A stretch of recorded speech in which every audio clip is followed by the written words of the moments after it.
SML will clown on anybody if given the chance. From rappers to pop stars, athletes, and tech billionaires, SML does not hold back. And that's very apparent in our first video we're gonna be looking at, Brooklyn Guy's Sad Day.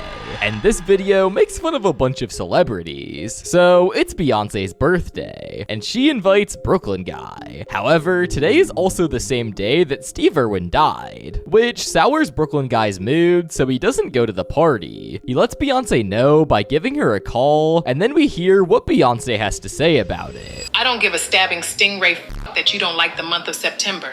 It's strange how usually SML would do their own impressions of celebrities, but in this video they use AI instead. Honestly, even though it sounds less realistic, I prefer the real voices because the AI voices sound really emotionless. But we aren't just limited to AI Beyonce, because we have AI Joe Biden and AI Drake, and they absolutely humiliated Drake in this one. I hope you step on a crack and break your mama's back. Excuse me, I'm heading to talk to him.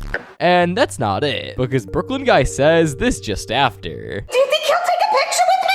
Are you under 18? No. Well, then probably not. This video came out a couple months after Kendrick Lamar dropped Not Like Us, which absolutely destroyed Drake, accusing him of all sorts of crimes against children. So even though Beyonce and Joe Biden did have their likeness turned to AI, at least they weren't dragged through the mud like Drake was. Next, we have the video commemorating the 2024 Paris Olympics. With SML movie, Jeffy competes in the Olympics. Jeffy and his friends realize that they can compete in the Para-Olympics if they get injuries. So they do exactly that and get Brooklyn Guy to be their coach. They go to the Para-Olympics, where the first event is basketball against the USA team. And let's just say their team is broken. What the f? They're not handicapped at all. Those are superstars. Hold on, I gotta go talk to the announcer. Hey man, what the f? Jeffy's team is extremely confused as it's the Para-Olympics. Why is LeBron James and Steph Curry there? Turns out they accidentally signed up for the Paris Olympics, and the Para-Olympics is a week after. So the SML team gets completely obliterated, while Logan is sneaking in jabs against all the stars. Like how Kaylin Clark looks like a guy, and how Nicola Jock is obsessed with horses. But he definitely saved his most brutal blow for Steph Curry. Oh, hey Mr. Steph Curry, I heard your wife wants other men. The next event is swimming, where Joseph, who is in a full body cast, must go up against Michael Phelps, who not only holds the most gold medals for swimming, but he also holds the most gold medals period, with 23 gold medals, so he might just have a tiny advantage. The match goes down about how you'd expect, with a 15-year-old in a full body cast going up against the most decorated athlete of all time. The final match is the 100-meter dash, where Jeffy and another random kid in a wheelchair have to go up against Usain Bolt, the greatest sprinter of all time.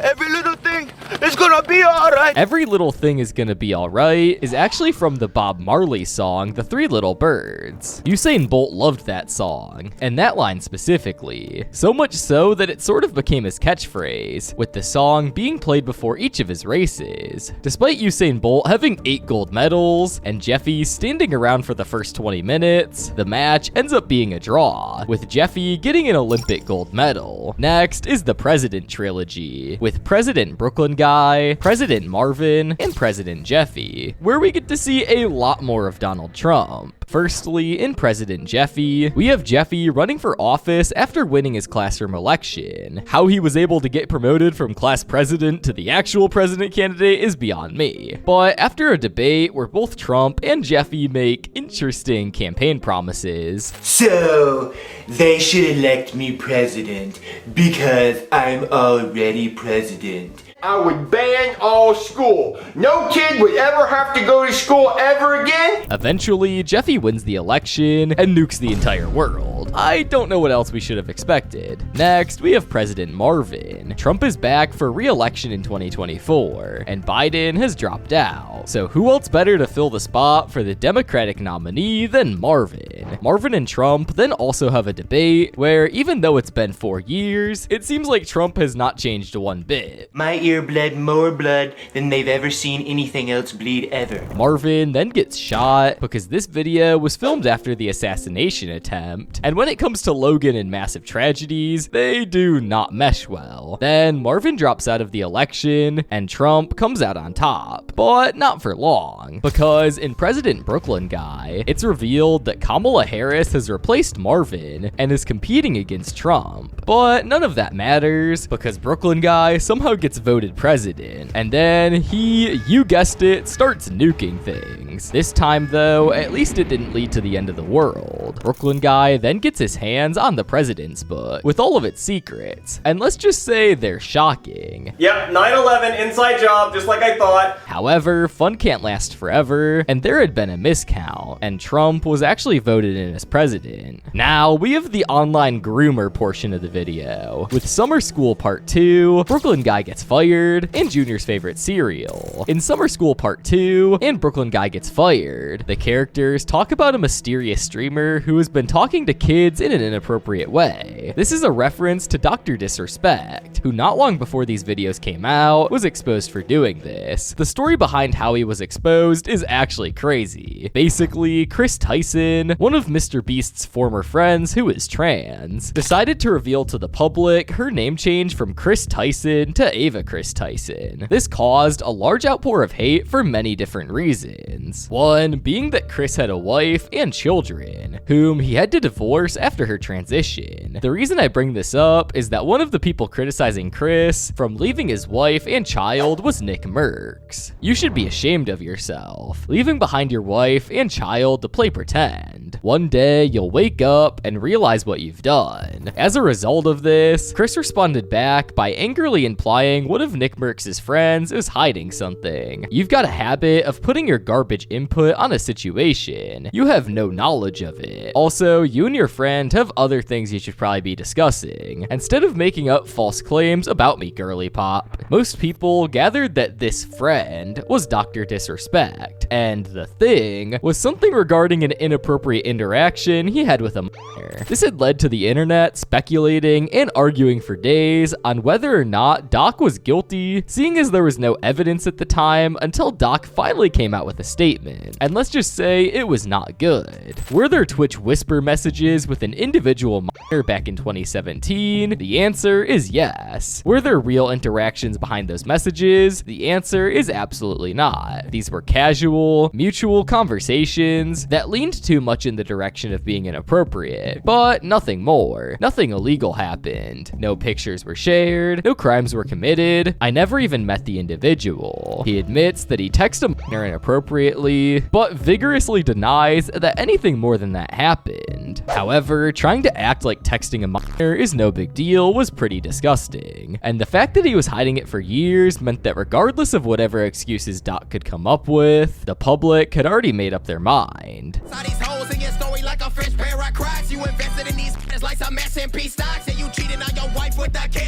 Several big creators like KSI, Pokimane, and Jacksepticeye completely justifiably roasted him. Because of how influential Dr. Disrespect was, this story broke out into the mainstream and caught Logan's attention, which is why he made multiple jokes at his expense. But that's only part of the story, because if you recall, we still have Junior cereal problem to talk about. And remember how Chris Tyson was basically the first one to call out Doc for his involvement with the minors? Well, not even a month after the Dr. Disrespect scandal, people had found extremely incriminating and gross things that were said and done by Chris Tyson. A lot of it revolved around lolicon, which is basically cartoon drawings of children in sexual situations. It's really gross and uncomfortable to talk about, and unfortunately, this is not the first time I've had to talk about it. Thanks, WH dude. And Z. Chris Tyson has consumed a lot of lolicon, even hanging up on the wall of his house. There's literally a video of Mr. Beast in Chris's house, looking at the photo with the most agonizing look on his face. One person who Chris was affiliated with was Shadman, a lolly artist who was an actual child enjoyer, known for his vulgar and sexual actual drawings of real children. There was other gross stuff, like him distributing links to leaked pictures of an at the time underage Jeanette McCurdy. But the biggest allegation was that on Discord and Instagram, Chris would message underage fans in a very sexually explicit manner, leading to many deeming him a groomer. This became one of the main reasons to hate Mr. Beast, due to Chris being his friend and technically first subscriber. The gravity of this situation was so big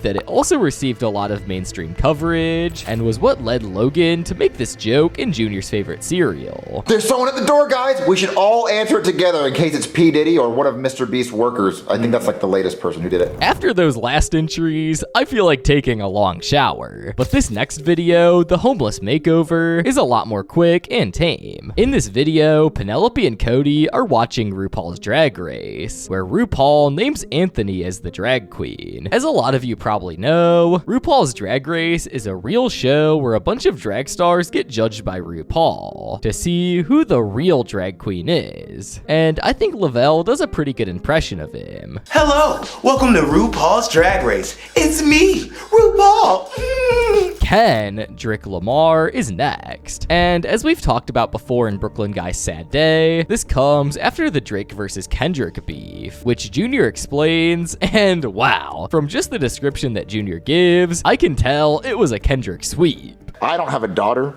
But what about the pedophile thing? Oh, and then he goes, I'm too famous to be a pedophile. If I was one of those, I'd be caught because I'm so famous. Well, that doesn't make sense. So Chef Pee-Pee is given the opportunity to cook for Kendrick Lamar. And since the trio don't want Chef Pee-Pee to be dissed by Kendrick and also labeled as a pedophile, they serve Kendrick their own food. When Kendrick comes to the door, he stays in one pose and just says one word. Hello, Mr. Kendrick Lamar?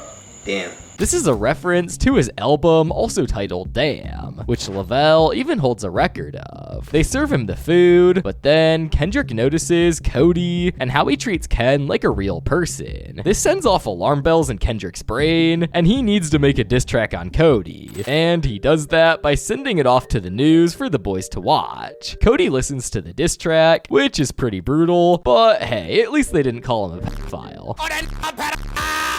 Oh, never mind. I like how Lavelle can change the way he raps depending on who he's parodying. It's similar to what he did in Everything the Rapper and Toad's Bedbugs album, where he changed the tone of his voice for each artist and character. Now, we have the genius of Jeffy's Skibbity Toilet, and you may be thinking Skibbity Toilet isn't a celebrity, and you'd be correct because the person in this video we're going to be talking about isn't the Skibbity Toilet itself, but LeBron James. This video is more like Jeffy's brain rot, because the Skibbity Toilet actually doesn't appear until the last minute. The rest of the video is them going through every single brain rot meme, including quite a few LeBron James memes. In this video, Marvin has to get powerful aura in order to beat the Skibbity Toilet god. I can't believe I just said that out loud. One of the tasks he must do to get aura is drink a whole bottle of Sprite Cranberry. Marvin thinks this will be a cakewalk until LeBron James chases him down and nearly kills him. LeBron James is one of the most memed people on earth. Hell, even saying LeBron James is a meme. But the reason for the Sprite Cranberry is actually because of an ad that LeBron James did for Sprite in 2017, where he says the iconic line, "Want a Sprite Cranberry?"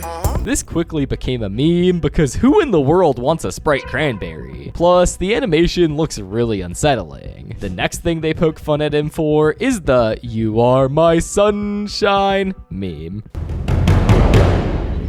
You are my sunshine, my only sunshine.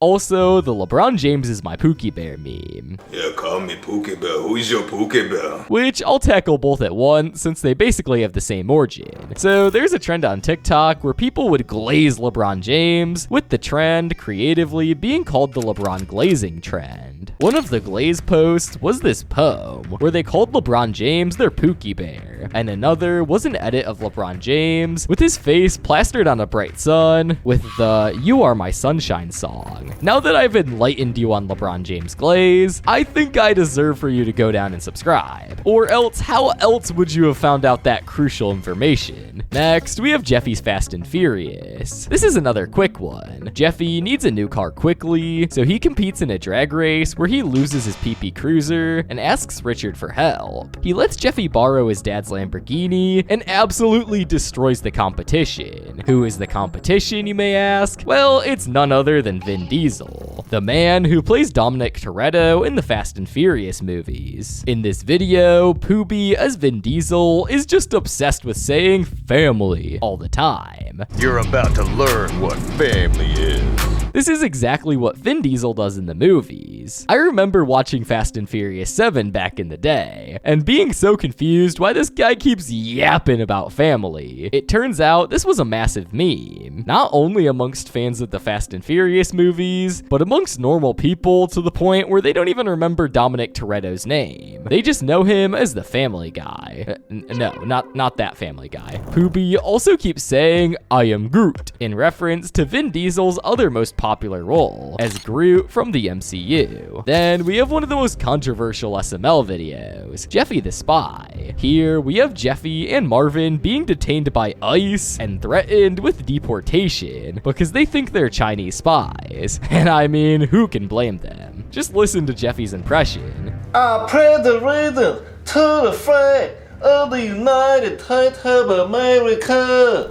Marvin is willing to do anything to clear their names, so the government tasks them to intercept a deal between Xi Jinping and Vladimir Putin, the leaders of China and Russia respectively. They have the deal at Applebee's, cause that's seemingly the only restaurant in the SML universe, and Xi Jinping shows his absolutely masterful negotiation skills. I am willing to give you 2 nuke per 1 barrel. Just for reference, 1 barrel of oil costs around $60, whereas 1 standard nuke costs $28 million, giving a whopping 47 million percentage increase. Vladimir is about to close the deal, until he and Xi Jinping get into an argument about who ordered the appetizers. They ask Marvin, who's posing as one of the waiters, who ordered the appetizers, and with 2 guns pointed at his face, Marvin clutches up and gives the best excuse. Well, they're an appetizer, so they're for the table to share. This saves Marvin from death, as they point the guns at each other now, and slowly back away, closing off the deal. This means they're free to go, and America is saved thanks to Marvin and Jeffy. But how can we have a video about SML roasting celebrities without talking about Logan Paul? In SML movie Junior Sports Drink, this video capitalizes off the hype of the Prime energy drink. And if you somehow don't know, Prime is a drink company founded by KSI and Logan Paul.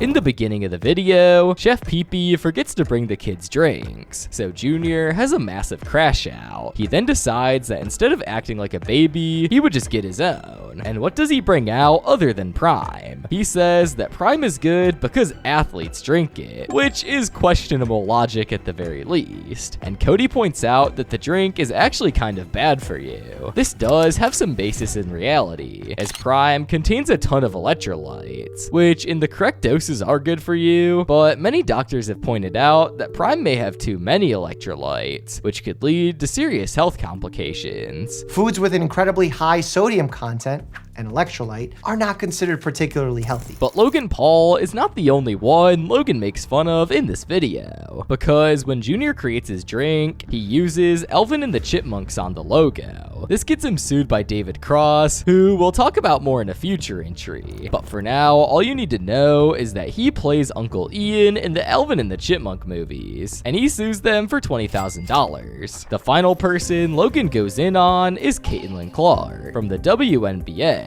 And, well, he does not hold back. Go make a commercial for us and tell everyone that you love it. Me likey basketball. I know, big guy. Come on, let's go. There's been ongoing jokes that most WNBA players look like dudes, but Logan just went all out, even getting Lance to do the role. Now, if you're a truly based individual, you'd immediately know what, or more specifically who, the video Cody Peterson is parodying. The master of the Sting Zone, Coyote Peterson. And not only do we get Cody's interpretation of Coyote Peterson, but we also get Poobie playing the real Coyote Peterson. 2 Coyote Petersons in one video.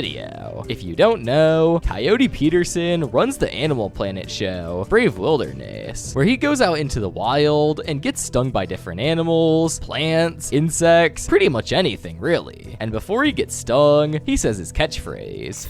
I'm Coyote Peterson, and I'm about to enter the Sting Zone with... He has over 22 million subscribers on his Brave Wilderness YouTube channel, which is probably why Logan made a video on him. In this video, Cody sees Coyote Peterson on the news for doing something very interesting in his car. I'm Coyote Peterson, and I'm about to enter the suck zone.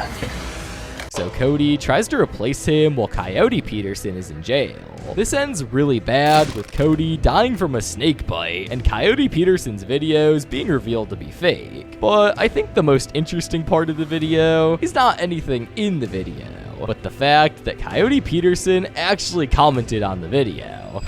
Amazing. I'm actually Coyote Peterson, and this is the most hilarious thing I've seen all week. So I'm glad that even though Logan made fun of him throughout the video, Coyote Peterson can still take it on the chin. Next, we're looking at Brooklyn Guy's ear problem. This video is based off of an actual event where in a match against Evander Holyfield, Mike Tyson bit off his ear and lost his boxing license. You can actually still see the scarring on his ear today. So Brooklyn Guy attends the auction where he buys the bitten off ear, because in this universe, Mike Tyson bit Evander's entire ear clean off. However, the UPS plane that was supposed to be carrying the ear crashes, destroying the ear. I tried looking it up to see if there was a real UPS plane crash around this time, but I couldn't find anything. Although, coincidentally, just a little over a week back from writing this, a UPS plane did actually crash, which is morbidly ironic.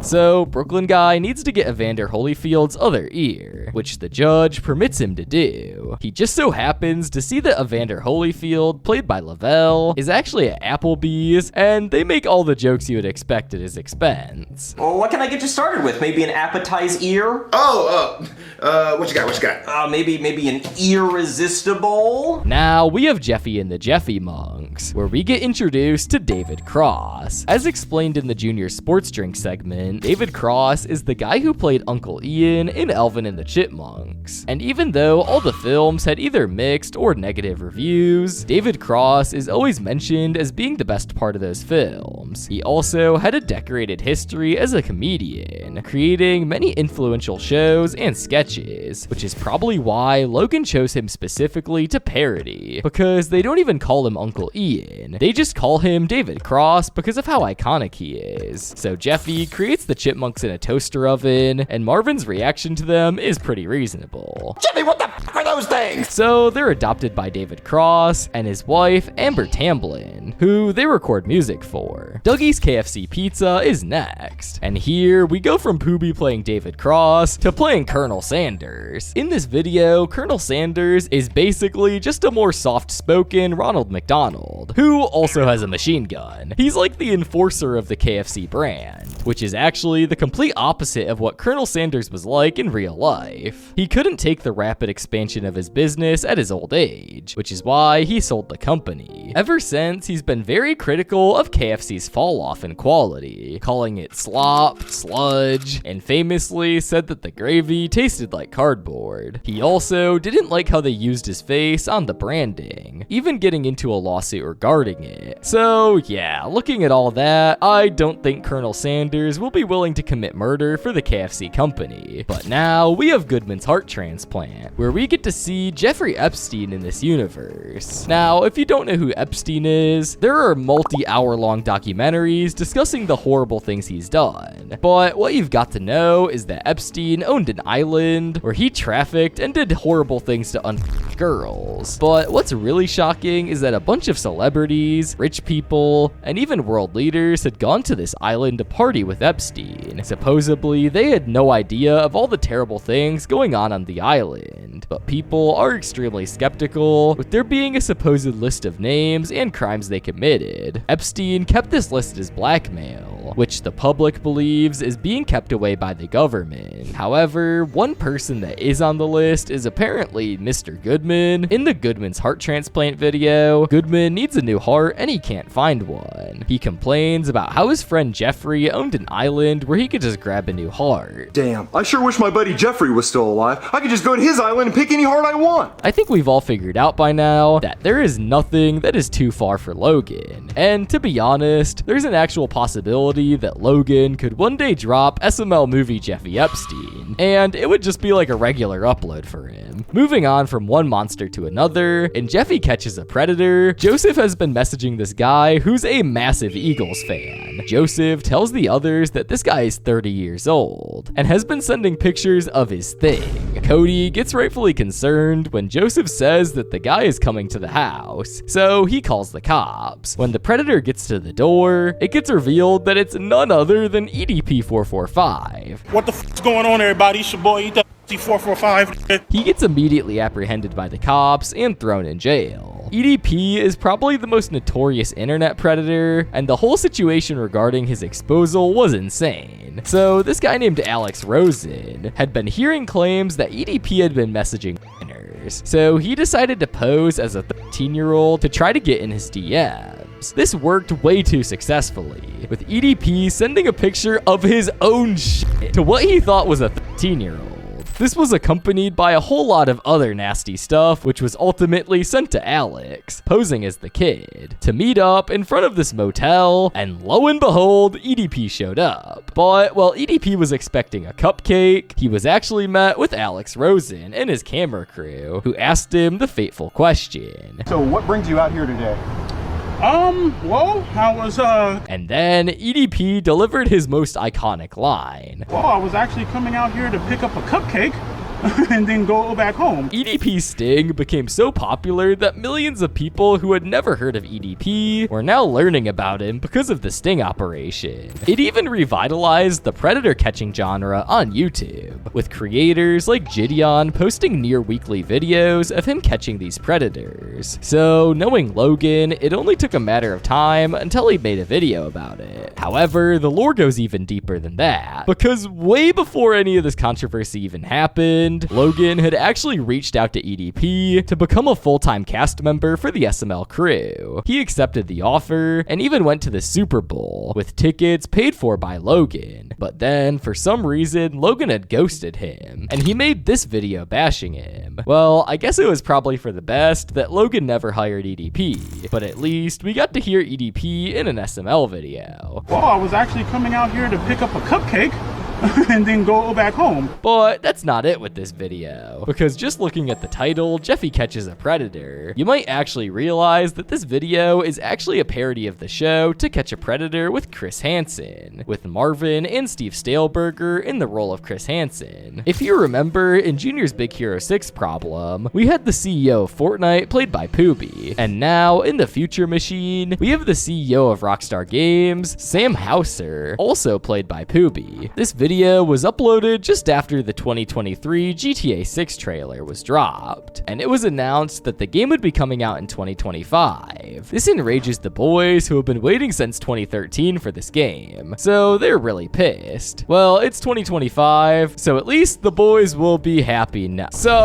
So Jeffy's real mad and storms into the Rockstar headquarters, and unlike the CEO of Fortnite, the CEO of Rockstar loves money. In fact, he loves money so much that he delays the game for 50 years. But guys, it is looking like that's actually probably going to be the case in real life too. So I guess this is just another example of reality imitating art. Joseph Gets Adopted is the next video, and it's based off the movie The Blind Side with Sandra Bullock. The video follows Joseph, who's about to be put in a foster home in Utah, law. And in order to not go, he must find a family who will adopt him. He tries to get adopted by Chef Pee-Pee and Cody's parents, which does not work. But then Timmy comes up and says that he'll let him get adopted by his parents. He calls them up and they are not having it. They absolutely do not want another kid. Hold on, did you say black kid? Yes, sir. Is he good at sports? Well, he has a sports ball on his shirt. Your mother and I are coming over right now. Well, never mind, I guess. So they adopt him and try to make him into a star athlete, all the while saying the most unholy things about Joseph. We just adopted this boy. We want to make sure we made a good investment. He fails at every sport, so the Huckardoos tear up his adoption paper. The story about a white couple adopting a black child who ends up becoming a star athlete is exactly the plot of the movie The Blind Side with Sandra Bullock, which is actually based off of a true story about a football player, Michael Orrs, and his parents. In fact, they directly reference the movie in these videos. I'm Sandra Bullock. But this story actually takes a really dark turn, because in 2023, Michael Orr revealed that the couple never actually adopted him, and just signed a conservatorship to basically take most of his earnings. This story absolutely blew up, because The Blind Side was a massive success. And one of the main things that drew people to the movie was the kindness shown by the mother. So it being revealed that the mother was actually taking advantage of their child while they were cheering them on was pretty earth-shattering. In fact, the reason why SML had decided to make a video about this was because of the news breaking out and how big it was, with Hank saying, "Yeah, but see, this is how it's going to work. You're going to sign a conservatorship so we can get book deals, movie deals, shoe deals, and we're going to take 97% of your NFL contract." Next is Cody works at Red Lobster, and the new chef, where we get introduced to Gordon Ramsay, 17 Michelin star chef and TV icon, who for some reason is working at Red Lobster, and Bowser. So in the new chef, Junior calls Gordon Ramsay to come help with Chef Pee-Pee, who cannot cook for the life of him. He prepares a cheeseburger for Junior and a surf and turf meal for Bowser to show Chef Pee-Pee what actual food looks like. But they love the food so much that they just fire Chef Pee-Pee and take on Gordon Ramsay as their new chef. Gordon Ramsay treats everyone with his signature rudeness, but it seems Chef Pee-Pee gets it the most, probably because of the time he was in Hell's Kitchen. Oh my God. They love her. Next is Cody works at Red Lobster, where Gordon Ramsay is the head chef, and Cody sees Gordon cooking lobster, which traumatizes him, despite the fact that he chose to work at a restaurant called Red Lobster. So Cody steals the rare baby blue lobster to try to save him from Gordon, who tracks him down because his lobster suit has a tracking device in it. Oh, how do you know he's here? Because I have a tracking device in his costume in case he smokes crack. Funnily enough, there was an actual sketch in Hell's Kitchen where Gordon pretended to find crack in one of the contestants' bedrooms. So maybe Logan got inspiration from that to make this joke. But yeah, there is still so much more to talk about. So make sure to subscribe for our final part, part 3.